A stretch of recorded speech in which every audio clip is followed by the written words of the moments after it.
Oh my God. I keep turning on the video when I'm not ready to record. So I guess I'm ready to record because this is the second time now. Well, good morning or good afternoon, good evening, whenever you're watching this. This is the Apple Crafts Podcast, and I'm your host, Alicia. And we have a little bit of a different background today. I found a chair, and I am sitting instead of standing, so we'll see how this goes. I have my coffee and my very, very busted looking corksicle. I gotta say though, if you've never tried corksicle, not sponsored, this is like the best money that you could spend on a thermos if you want anything hot or cold. Like it keeps hot liquids hot for 8 hours, 12 hours. Like it'll get warm, but like it's still palatable. And if you have a little bit of ice in here and something cold, it'll stay cold for like 36 hours or something. It's like ridiculous. And I think I paid $40 for it. And I've been using this almost every single day for 2018. So was that 4.5 years? So, hey, you weren't here for the corksicle, but I figure if I'm going to show my my busted thermos, I might let you know about it. Okay, well, it's going to be a little bit disjointed because I am dragging today, and it's been gray and rainy for 3 days, and I don't know how the lighting is. Hopefully it's okay. Not wearing, well, I guess I am wearing a knit today. This is a headband. I don't remember the name of the pattern. Actually, it's probably something I made myself. I don't know. I don't remember the yarn. I know I got it in Canada, but it's just, back and forth garter. And then I didn't feel like doing my hair today, which is why it's in this. Just has a buttonhole. I put a button in there. And it's a little loose, but it gets the job done. So that's how it's going over here. Now I've got hair in my eye. Okay, so today's episode will have just a few finished objects because I did not get as much knitting done this month as I would have liked. Couple of whips, and that's it. Yeah, so it's gonna be really short today. And then I'm gonna go over my final numbers for my paid patterns, how many I've had, how many I have left, and then I'll throw somewhere a picture of everything that I've made so far that's on my wanting to knit list for 2023. Oh, and a future project that I have not cast on yet. I'm going to talk about that too. So to get started, I have my basket over here full of all my podcasty stuff. So I guess we'll get started with the finished objects first. And I did not put my stuff in order, so of course it's all a mess. So I'm working on a blanket by Norah. I think it's called the Vintage Afghan blanket. Throw a photo right here while I'm doing this. And it's modular, which I love. Because I don't know about you, but if you've ever tried to block a blanket, that is, in my opinion, one of the worst experiences ever. And if you know of an easier way to block a blanket, please let me know, because I would rather just never knit a blanket ever again. But modular works, because then I can just block them piece by piece and put it together, and then it's done. So what I did this month, this was the first block, and these are all just scrap yarn from local farms in my area, so it's all going to be kind of weird looking, but yeah. So this is the first one. It's just squiggly cable. Every single one of these blocks are cable, and she has somehow made it where they're all set up the same way. So I guess she just found a bunch of cables that go with the stitch count, and believe it's a free pattern. Yeah, it is.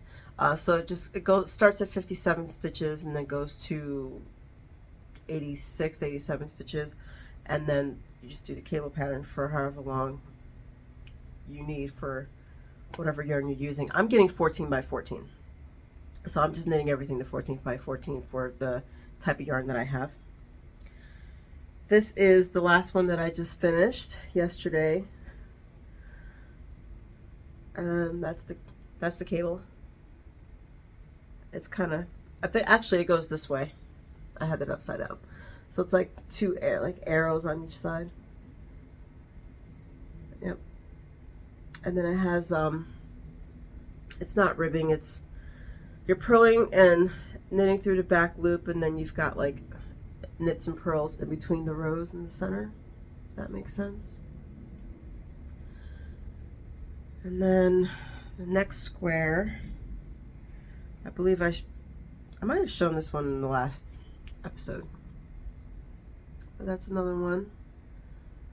This one, this was a complicated one to do. There were cables that the way it was written out on the chart was, I've never seen anything like that ever. So it was definitely a learning experience. But that's that one. And I might have shown this one before too. This is just another cable with ribbing. And then when I was working on this one, oops, this is actually the second one I made, because this was the thinner yarn. Yeah, I did talk about this in the last episode, because this one was a thinner yarn compared to the other ones that I was using for the blanket. And so I tried to fudge the numbers, and I got, you can see the difference, right? This is like really wide. So what I think I'm gonna do is just save this and either make other squares and, you know, try to make something small out of it, or maybe it'll just sit and stash forever or something. I don't know. I actually have, I wasn't planning on talking about this, but since we're talking about squares, so I made a bunch of squares a couple years ago with some leftover MCN that I had, merino cashmere nylon, and it's been sitting for, I don't know, 3 years now. I was gonna make a blanket out of it, and then I ran out of all the scraps for it. So I think what I'm gonna do is just mattress stitch all these together in some sort of way to make a scarf or a wrap. That's another one. This pink is not mine. This pink I think came from Queen's Yarn Boutique, but the darker one is Rum Raisin, which is sometimes in my shop. In fact, I think I might have just put it back up on Etsy, but I'll let you know down in the description box. That's another one. Oh yeah, I think I definitely have enough to make a wrap. I think I'll do that, because otherwise it's just gonna sit for another couple of years. I don't want that. I need to clean up space. I have too much stuff going on. There, oh, I didn't know I did this one. I thought they were all the same too. This is Tea Roses. This one I definitely have in my shop. And it's pinks with like little blips of dark blue. A little bit of speckle. And that's a mix of the Tea Roses and the light pink from Queen's Yarn Boutique, which I don't remember the name of because it's been years. A couple more to go. A few more to go. Another one.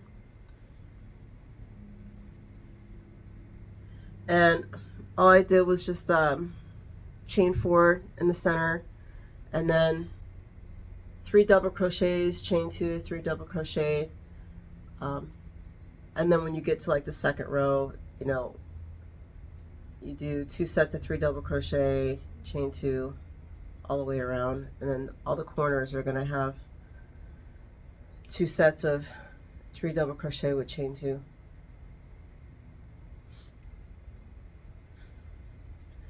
Okay, and I've got 2 more in case you're getting bored and you need to count. When's she gonna be done? I'm almost done. I'm almost done. Okay. Oh, and what's this purple?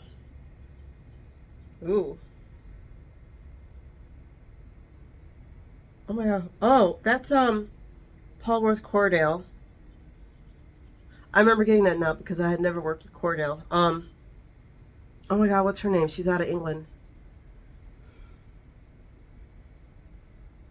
She has a podcast.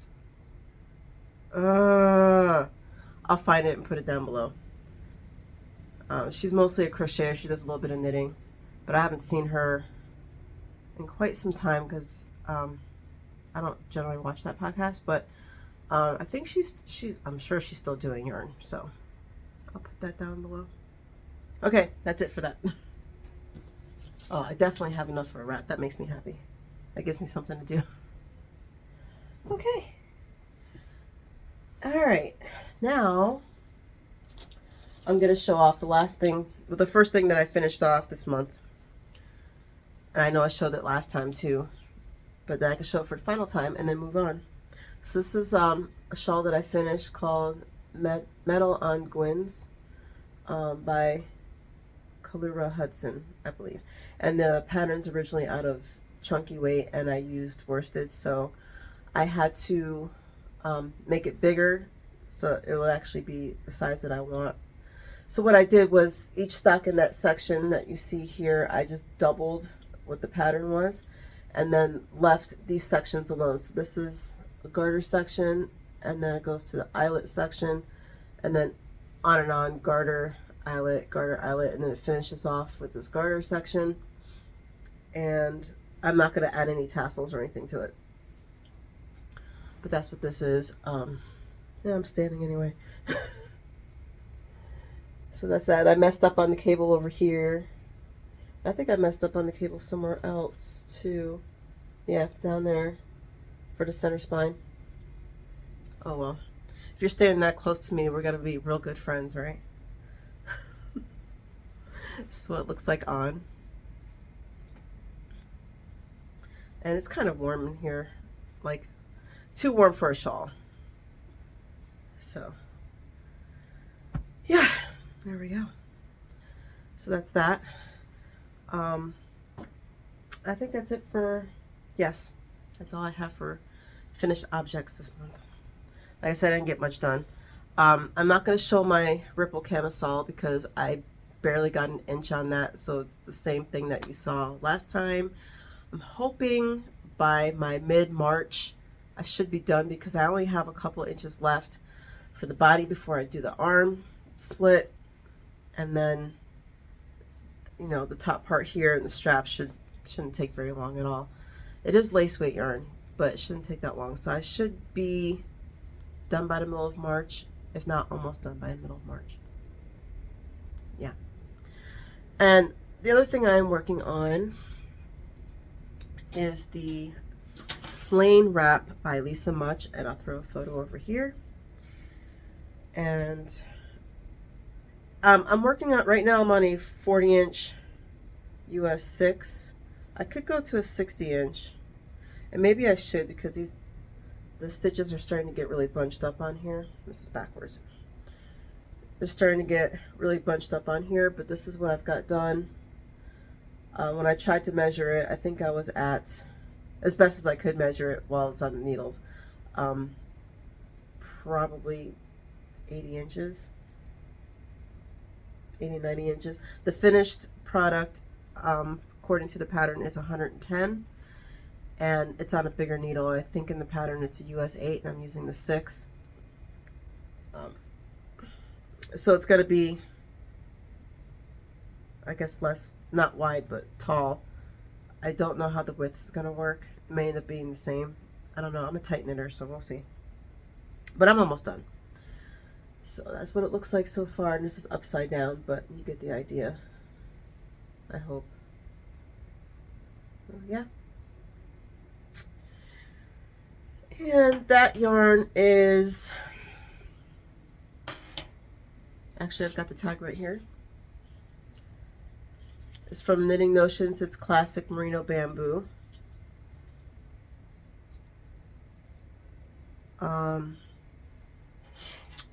I don't know if that's, there's 3 colors and I only have 1 tag here, but the colors are charcoal, heather,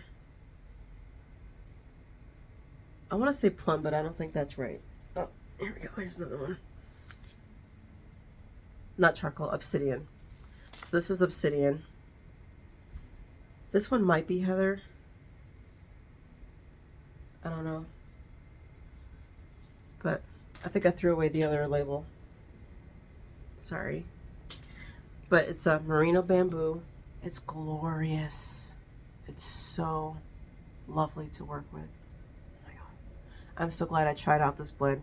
I bought it at Fiber in the Burrow back in, when did they have it? October, November of last year. And I saw it and I was like, oh, I've never seen that combination before. I need to try it. It's beautiful, beautiful for a shawl. So if you ever come across that, you know, I highly recommend. I mean, even if you don't see it from Knitting Notions, you know, just the blend itself is beautiful. Definitely try it. Okay, so one more thing I want to show is I'm going to work on, my next cast on is going to be what tomorrow brings. I'm going to put the picture over here, and the name of the person is escaping me, I'm sorry. But I'll have it linked down here. So I found my colors, and the pattern is written for Advent, so there's 25 colors, and I'm working with 5. But what I like about the pattern, and I didn't know until I started looking it over the other day, is she put a chart in there where you can color in how you want your colors to go. And that was so super helpful, because sometimes what I need to do with a sweater or with a shawl, and I don't have that option, is I'll just go through the project pages and see if someone has a good clear picture where I can insert my own thing. So I'll put it into the paint on my computer, and then I'll just like use a crayon or marker option, and then go over it with the colors that I want as close as possible, and do it that way. But she had a chart that you could do that with, or I should say a photo, a schematic of this shawl. So I was able to do that with the 5 colors that I have, and then kind of play around with that. So that's nice. I'm not going to show it because it is a paid for pattern, but I don't know, I might be able to show that part. I don't see why not. It's not showing any written instructions. So yeah, I'll throw a photo over here of what I came up with as close as I can to the colors that I have. So I'm going to quickly go over the colors that I have that I'm going to use. And I'm going to leave that picture up so you can kind of get an idea. So I'm going to be starting off with the black. And it's got a light overdye of lilac. This is mine. This is superwash polymer fingering. And then I also have, like in the center and on some of the stripes, I've got this really dark pink tourmaline. That's on superwash polymer fingering. This is all fingering weight. And then I've got this multicolor from Malabrigo. It's Anniversario. It's merino nylon, and it's got cream and purple and green and yellow and blue, and it's got everything. So I thought that would play really well.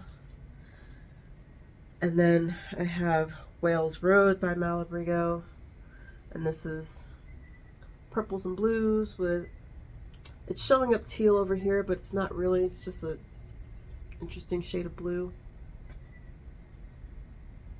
And the colors, even though the lighting is not so great in this room, the colors are representing very well on the screen. So, and this one is Sabaduria. And this is actually, okay. I say the colors are playing really well, and then I throw a purple on the screen. And if you know anything about purples and blues, I'm actually surprised the blue showed up really well. This is darker. But anyway. So this is what it looks like all together. If I can make a little bouquet, I'll try.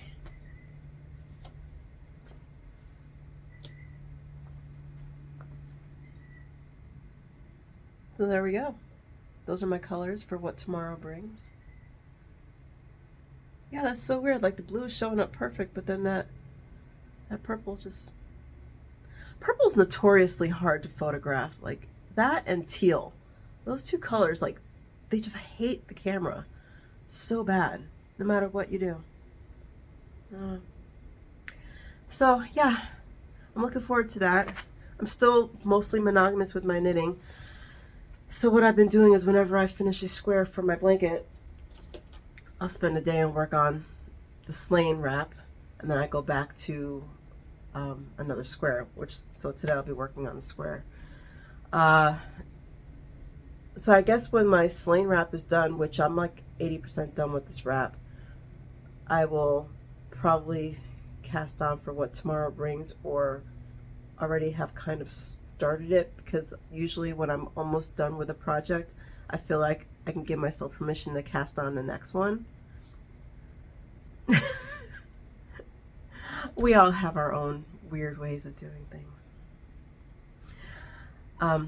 Okay, so my countdown for the end of February. My purchase patterns, I started off the year with 41 and I'm down to 36. And I'm going to throw up photos of what I've finished so far for my what I want to knit for 2023. And not everything that I've knit so far has been on that list, but half of them have. So basically my paid for patterns and the things that are on my list for 2023 go first. And then if there's nothing that is really striking my fancy at the time, or I don't really have the yarn for it, but I have yarn for something else, then I'll knit those things. So it's not, oh, I must stick to this plan. No, it's just, it's a guideline, a strong guideline, but it's a guideline. So if it's not something that is going to work for that time, I'm not going to stress about it. It's whatever. So I think that's it. I don't have any acquisitions this time. I almost did, because I'm gonna pimp them out again. Smart Supply, if you're in the area, they may still have some, but there is a ton of hand dyed over there right now. $15 a skein. Just saying. If you're in the area, you might want to check it out. And what else do they have? They should hire me. I'm just kidding. But I do talk about them a lot. It's a good charity, so you know, why not? I think they had a bunch of Cascade 220 in there too. Don't quote me on that, but I think you should follow them on Instagram, because they do a pretty good job of showing you what's in the shop. So that's it. So short and sweet. I will see you in the middle of March, and hopefully I'll have some more finishes by then. And yeah, so have a great new month, and I will see you later. Thank you for watching. Bye.